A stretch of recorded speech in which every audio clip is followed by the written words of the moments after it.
5h, 7h, Mathieu Noël. On passe à l'économie. Et Dieu sait, j'avais été invité à cette soirée que les 40 ans d'Axel de Tarlé au Madison Square Garden savaient de la gueule. Mais alors là, une vidéo accablante est sortie qui ruine la défense médiatique de Carlos Ghosn. C'est l'anniversaire au château de Versailles de l'ancien patron de Renault-Nissan. Voilà, ce sont les 60 ans de Carlos Ghosn. Donc c'est une vidéo de 8 minutes qui circule depuis hier sur Internet. Je vous invite à aller la voir, elle est gratinée. Elle montre bien les dérives du culte de la personnalité de l'ancien patron de Renault-Nissan qui se prenait mais carrément pour Louis XIV. Donc, on le voit, tel le roi Soleil. Non.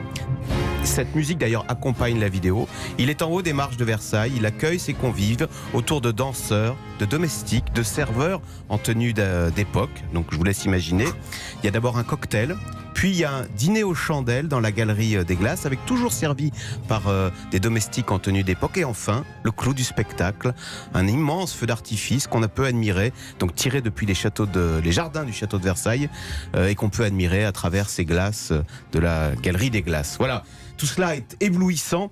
Je vais même vous dire, c'est même très clinquant et on est quand même mal à l'aise pour les invités qui participent à une mascarade, qui participent à une sorte de sacre royal avec Carlos Ghosn en Louis XIV absolu. Alors, pour sa défense, si je peux me permettre, l'ancien patron de Renault-Nissan explique qu'il s'agissait là d'une opération de communication pour célébrer les 15 ans de l'alliance Renault-Nissan. Voilà, c'est ce qu'on nous a expliqué, mais quand on voit cette vidéo, cette ligne de défense ne tient plus. D'abord, la réception a eu lieu le 9 mars 2014, c'est pas les 15 ans de l'alliance Renault-Nissan, c'est le jour précis de son anniversaire. Donc vous voyez, c'est personnel. Deuxième chose, dans cette vidéo, qui dure 8 minutes, j'ai bien cherché, nulle part n'est mentionné Renault-Nissan. Il n'est jamais question d'automobile. On ne voit que Carlos Ghosn et son épouse en couple royal.